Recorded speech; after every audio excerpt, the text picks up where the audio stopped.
Did you know that you can customize the bottom bar or the taskbar on your computer? This can save you a ton of time and help you be more productive. I'll show you how to use the taskbar today on Tuesday Tech Training.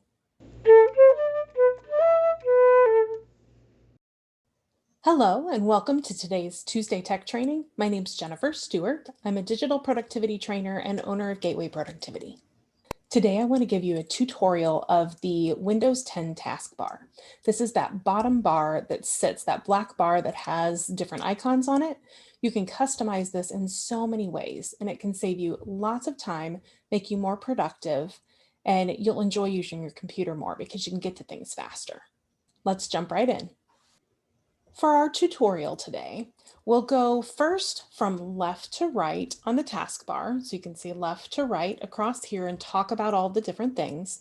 And then I will show you the special menu that you can get to when you right click in the black area of the taskbar.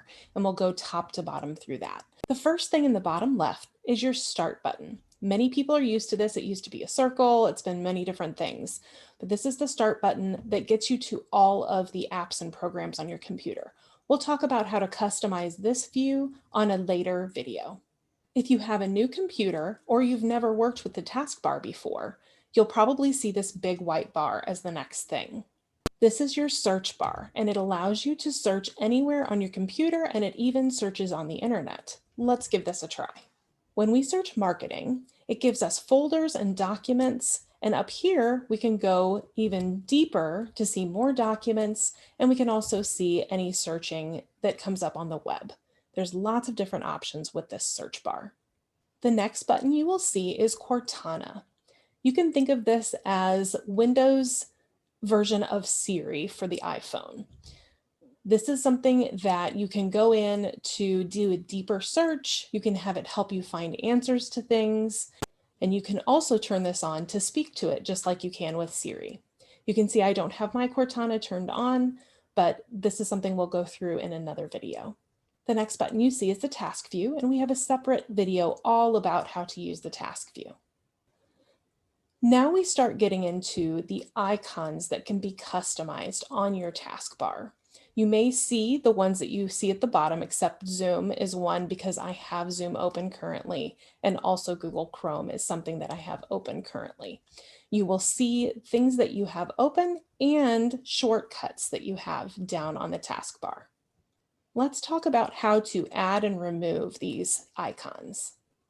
If there's an icon currently on your taskbar that you hardly ever use, you might want to get it out of the way so you can use that real estate, as they say, for more important things for you.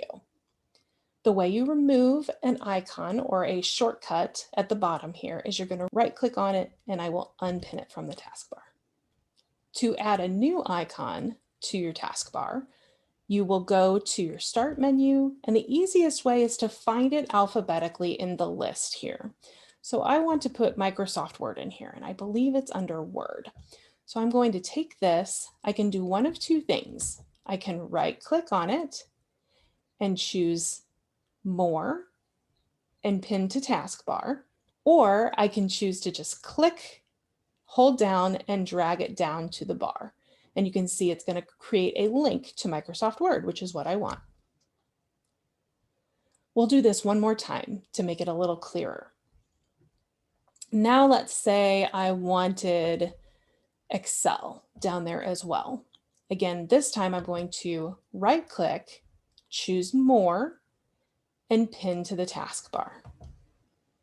Next, we'll talk about the icons on the far right side of the screen on the taskbar. You can see here, you can click to see any hidden icons. And these are for different programs that you may have open. For instance, I have Amazon Music as a possibility. You can see it disappeared since I've closed it recently. You can see many of the clouds are things like Amazon or Google, or if you have OneDrive, those are all the different clouds that you might see. And sometimes you might have a little box in there if you have Dropbox. Mine is down here. Your internet will show down here, your internet access. Here's the OneDrive I was talking about. Sometimes that will show up in your additional icons up here. If you have virus protection, that will often show up here. I have Bitdefender, and so that shows there. Down here or up in the hidden icons is your speakers. So that's how loud your computer is. And this can often be helpful if you're on a Zoom call and things seem really quiet. It might be your speakers that you need to turn up. I won't go through every single icon because you won't necessarily have all of these, but the last one I want to point out is your battery power. This, if you hover over it, will tell you how much battery power you have left, and it will show a little plug if you have your computer plugged in. I'm sure you've already noticed the date and time previously, so we won't go over that, but this is an important icon here at the far right. If you have information that your computer needs to communicate to you, sometimes you'll have indicators in here like a number. And when you click on that, it will bring up a message board, and they call it their notifications. This is notifications from your computer to you.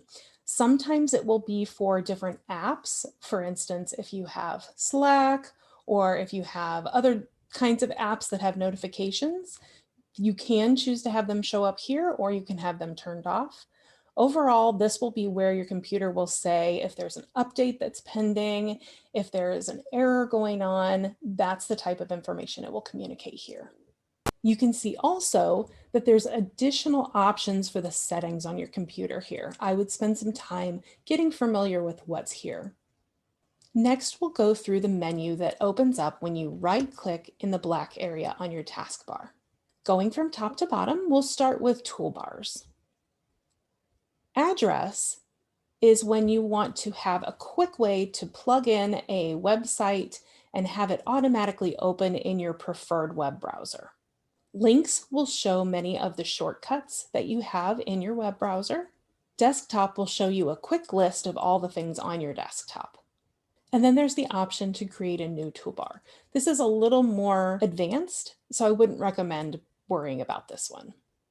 I recommend going through and trying these if you think they might be something that's useful to you. It's always something that you can put on your taskbar and then take back off. Let's look at how to do that.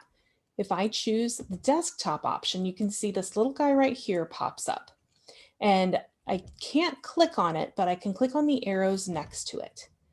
This gives me a list of everything that's on my desktop. I currently have them all hidden so that we can focus on our taskbar, but this is all the things that I have on my desktop currently.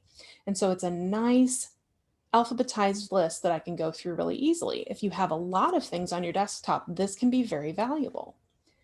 In this case, I've decided, oh, I don't want to have this on here.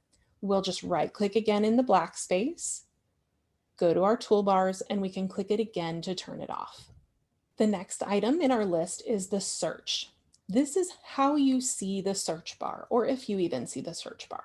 You can completely hide it, you can have it just as a search icon, or you can show the entire search box as you see now. We'll change this to the search icon. Now you can see it's just a small magnifying glass that takes up a lot less room on your taskbar. So if you plan to have a lot of icons on here, you might want to think about bringing the search down to a smaller size. When I click on this, then it gives me the full search bar like we saw before.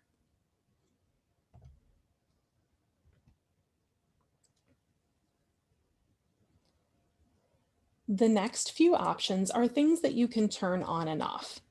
The Cortana button, I usually keep mine off. The task view button I keep on because it's a good productivity tool.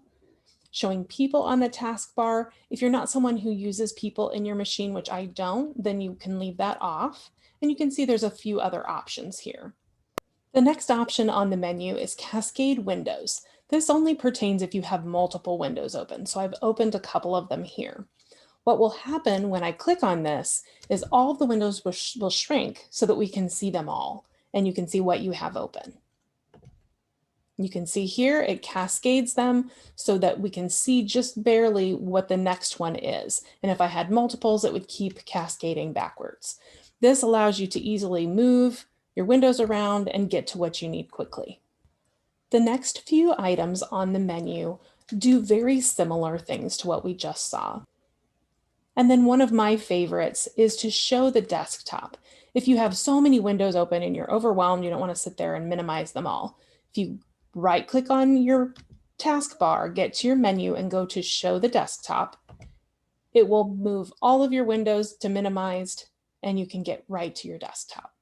The next option on our menu is the Task Manager. This is if you quickly need to get to the Task Manager for the computer, and this is what it looks like. It shows everything that's running, and if you have something that's stuck, then you can go to it and end the task right away.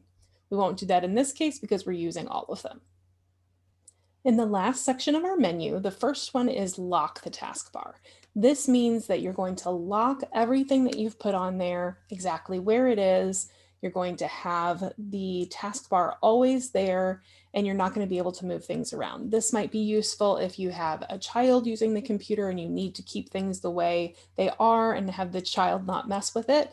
You can lock your taskbar while the child's on the computer. And lastly, we have our taskbar settings. Let's go into that to see what that looks like. Some of the settings in here will be similar to what we've seen before. Locking the taskbar, you can see this is the long way to get to it, or you can use the shortcut on the menu. Here is a way to automatically hide the taskbar when you're in desktop mode. I usually keep this on because it saves space. You can see the taskbar just disappeared.